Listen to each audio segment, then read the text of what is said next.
Uşaqlar, gəlin sizin üçün bugün hədəf kvizini mexaniki rəqslər dalğalar mövzusuna aid suallarını izah edin. Başlayaq birinci sualımızdan. Nə deyir bizim üçün? Deyir ki, rəqs edən maddi nöqtə O tarazlıq vəziyyətindən A kənar nöqtəsinə doğru hərəkət edir. B nöqtəsində sürət və təcil vektorlarının istiqamətini müəyyən edin. Uşaqlar, mənim hərəkətim necədir?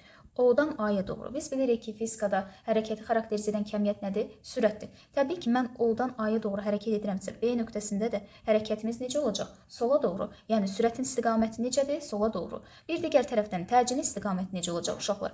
O nə idi? Məsələnin şərti qeyd edib, tarazlıq vəziyyət. Təbii ki, A nədir? Kənar vəziyyət. Mən bilirəm ki, tarazlıqdan kənara hərəkət necə hərəkət idi? Yavaşlayan. Niyə görə? Tarazlıqda sürət maksimum, amma kənarda necə qiymət alır? Minimum. Maksimumdan minimuma gəlmək nə deməkdir? Sürətin azalması. Sürət azalırsa bu necə hərəkətdir? Yavaşlayan hərəkətdir. Yavaşlayan hərəkətdə də sürət və təcil eyni istiqamətə malik ola bilərmi? Təbii ki, xeyr. Onda sürət soladırsa, təcil necə olacaq? Sağa. Cavab oldu nə? B variantı. İndi gəlin keçək baxaq ikinci sualımıza.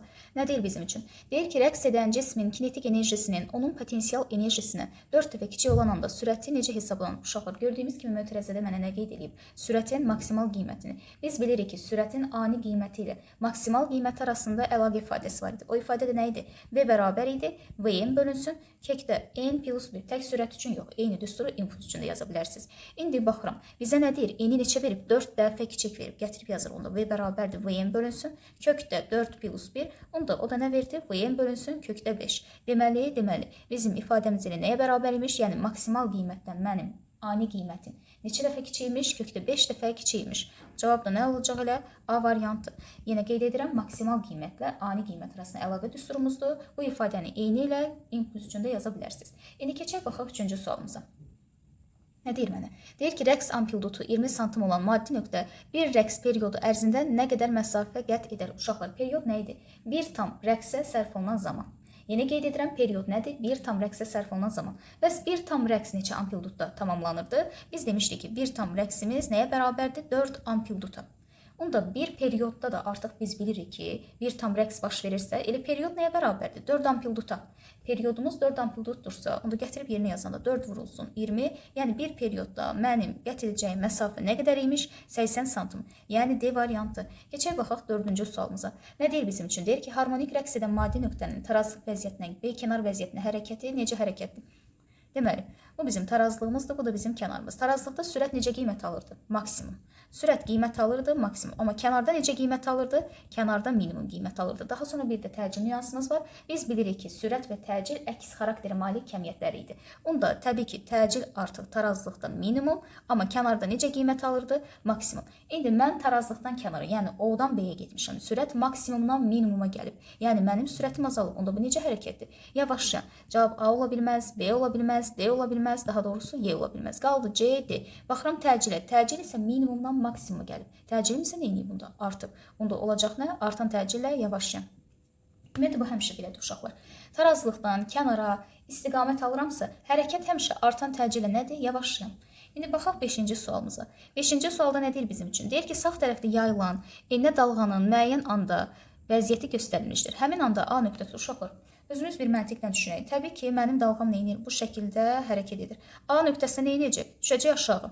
A nöqtəsidir. Deməli, aşağı düşür. O da hansı variantını verir bizim üçün? B variantında. İndi baxaq 6-cı sualımıza. Deyir ki, eyni müddət ərzində birinci rəqqas 2n, ikinci isə n rəqs edir. Rəqqasların rəqs tezliklərinin nisbətini hesabla. Tezliyin düsturu nədir?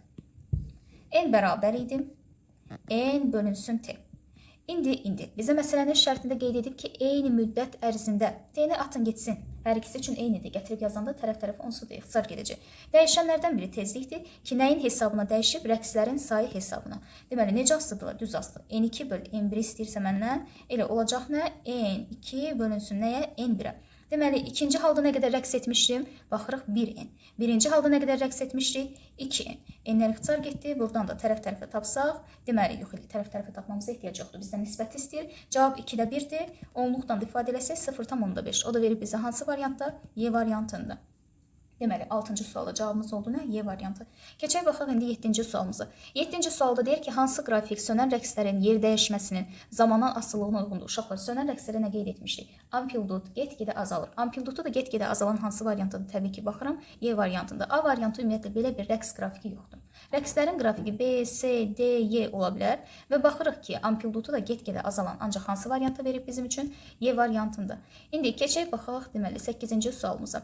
Deməli 8-ci sualımızda baxırıq nə deyir? Yaya bağlamış yük harmonik rəqs edir. Hansı nöqtələrdə yükün təcili sıfıra bərabər olar? Bayaq da qeyd elədik. Yükün təcili minimum qiymətini hansı nöqtələrdə alırdı? Tarazlıq nöqtələrində. Tarazlıq vəziyyətində bizim təcilimiz, daha sonra qüvvəmiz, daha sonra potensial enerjimiz, daha sonra yer dəyişməmiz, bunlar hamısı necə qiymət alırdı? Minimum, yəni 0. Tarazlıq vəziyyəti də nə idi uşaqlar? Tarazlıq vəziyyəti də demişdik ki, həmişə absis oxunun üzərindəki nöqtələr. Absis oxunun üzərindəki nöqtələr. Onda deməli tarazlıq vəziyyəti 1, 2-dir, bir də 4-dür. Cavab olacaq nə? 2, 4, yəni Y variantı. Yox, əgər sizdən təcilin maksimumunu istəsəydi, biz bilirik ki, təcil maksimum qiymətini kənar vəziyyətlərdə alır. Kənar vəziyyətdə nə idi? Təpə və çökük nöqtələr. Onda cavabı 1, 3 götürəcəyiz. Minimum deyirsə tarazlıq, absis oxunun üzərindəki nöqtələr, maksimum deyirsə təpə və çökük nöqtələr.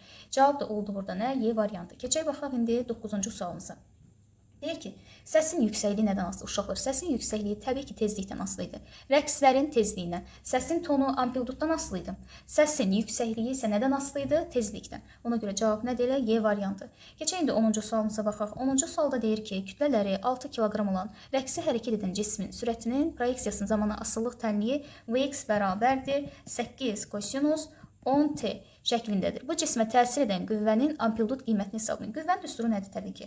Fm bərabərdir nəyə? M-A-M. Yəni qüvvə düsturu M-adır. Biz bilirik ki, mexaniki rəqslər dalğalar bölməsində maksimum qiymətlərdən danışdığımız üçün indeksində nə gətirib qoyuruq? Həmişə bir M ifadəsini. İndi uşaqlar. Burada bizdən istənilir qüvvənin maksimal qiymətini. Baxıram ki, kütləni mənə verib. Onda deməli birinci naməlum təcili tapım ki, daha sonra qüvvəni müəyyən edə bilim. AM-i də necə tapıram?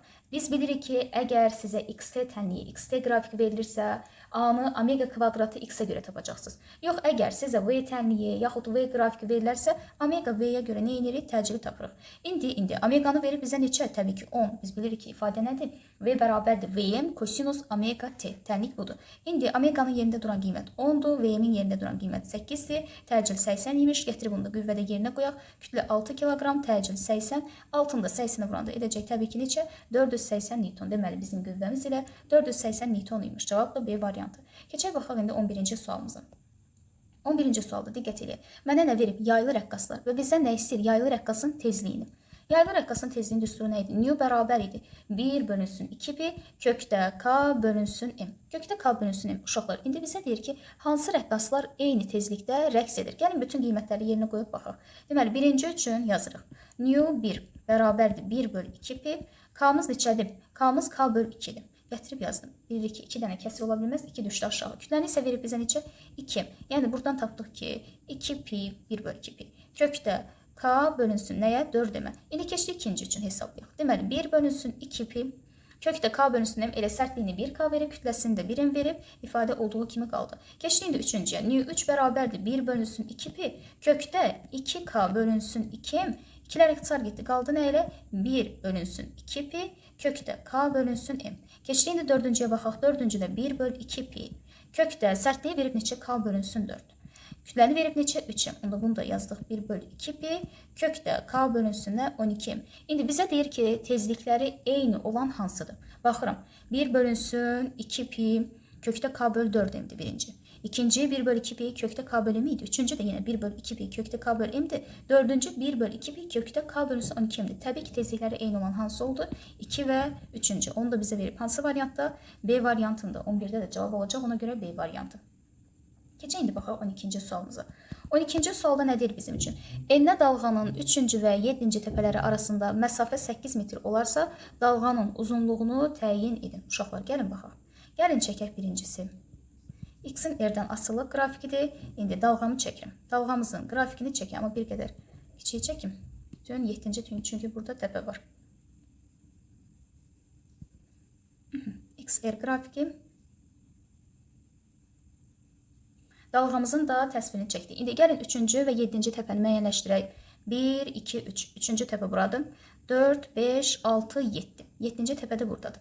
Uşaqlar, biz qeyd etmişdik ki, 2 təpə nöqtə arasındakı məsafə nə idi? Dalğa uzunluğu. Yaxud da 2 çökük. 2 çökük nöqtə, 2 təpə nöqtəsi arasındakı məsafə nədir? Dalğa uzunluğu. Onda buradan bura 1 lambdır. Buradan bura ikinci lampda. Buradan bura üçüncü lampda. Buradan da bura oldu nə? Dördüncü lampda. Deməli, üçüncü və 7-ci təpə arasındakı bizim dalga uzunluğumuz nəyə bərabər imiş? 4 lampdaya. 4 lampda da bərabərdir nəyə? 8 metrə. Yəni 3-cü və 7-ci nöqtə arasındakı məsafə də ümumilikdə 8 metrdir. İndi 4 lampda bərabərdir 8 metr. Buradan da bir dalga uzunluğunu tapdıq ki, nəyə bərabər imiş elə? 2 metrə. Cavab da 2 metr, yəni B variantıdır. İndi keçək baxaq 13-cü sualımıza. 13-cü sualda nə deyir? Dənizin dibinə göndərilən ultrasəs siqnalı 0,5 saniyə sonra yenidən qəbul edilmişdir. Həmin yerdə dənizin dərinliyi neçə metrdir? Bununla bağlı konkret üsul vermişdik ki, əgər səsin gedib gəlmə müddəti məlumdursa, okeanların, dənizin dərinliyini təyin etmək üçün bir düsturumuz var. O da nə idi? S bərabərdir VT bölünsün 2-yə. İndi baxırıq. Bizdən S istəyir onsuz da. V-ni verib neçə? 1500. T-ni verib neçə? 0,5 bölünsün 2. Bu 0, bu 0 getdi. 150-ni 2-yə böləndə 75 eləyir. 75-i də 5-ə vuranda edəcək neçə? 375 metr. Elə cavabımız ona görə nədir? 375 metrdir. Keçək baxaq indi 14-cü sualımıza. 14-cü sualda nə deyir? Dalğada əks fəzaları, daha doğrusu dalğada əks fəzalarda rəqs edən nöqtələri seçin. Əks fəza neçə dərəcədir? 180 dərəcə. Bunu bilərək gəlin elə bir-bir cavablarımıza baxaq. 2 və 3 arasında qalan bucaq 180 dərəcədə, xeyr, 90 dərəcədə. Ona görə ola bilməz. 1 və 2 arasında qalan bucaq nə qədərdir baxırım? Yenə 90 dərəcə. Ola bilməz. 1 və 3 arasında qalan bucaq, bəli, bu artıq 180 dərəcədir. Ola bilər. 3 və 5, bəli, yenə baxıram 180 dərəcədir. Ola bilər. Daha sonra 3 və 4 ola bilərmi? Xeyr. 3 və 4-ə diqqət etsək, baxın burada yenə nədir? 90 dərəcə. 90 dərəcə, çünki çevrənin 4də biridir. Ona görə cavabımız elə nədir? 3, 5, 1, 3, yəni 3 və 4-dür. Doğru cavabımız. İndi keçək baxaq sonuncu 15-ci sualımıza. 15-ci sualda bizə baxırıq ki, X-in T-dən asılı qrafikini verib. Bu qrafikdən həm kinetik enerji qrafikini keçid etməliyəm, həm potensial enerji qrafikini keçid etməliyik, həm də sürət qrafikini keçid etməliyik. Uşaqlar, deməli, birincisi, biz bilirik ki, eyni qanunla dəyişən kəmiyyətlər nə idi? Tez burada yazıq qeyd eləyək, sürət, impuls, kinetik enerji. Bu üçü eyni qanunla dəyişirdi. Bir digər tərəfdən potensial enerji, bir digər tərəfdən məsafə, bir digər tərəfdən qüvvə, təcil. Bu dördü isə öz arasında eyni qanunla dəyişirdi. İndi baxırıq, X-in T-dən asıllıq qrafiki koordinat başlanğıcından başlayır. Yəni, hansı funksiyadır? Sinus funksiyası. Çünki biz bilirik ki, qrafik koordinat başlanğıcından başlayırsa sinus funksiyasıdır, müəyyən bir qiymətdən başlayırsa kosinus funksiyasıdır. İndi kinetik enerji də sinus funksiyası ola bilər? Xeyr, qətiyyən mümkün deyil. Çünki dedik axı, kinetik sürət, impuls da eyni qanunla dəyişir. Digər o 4 kəmiyyət də eyni qanunla dəyişmir. Əksinə, bir-birlə onlar əksdir. Kinetik isə hansı qanunla dəyişəcək? Kosinus. Yəni, qrafik koordinat başlanğıcından yox, müəyyən bir qiymətdən başlamalıdır. Müəyyən bir qiymətdən başlayan qrafiklər də hansıdır?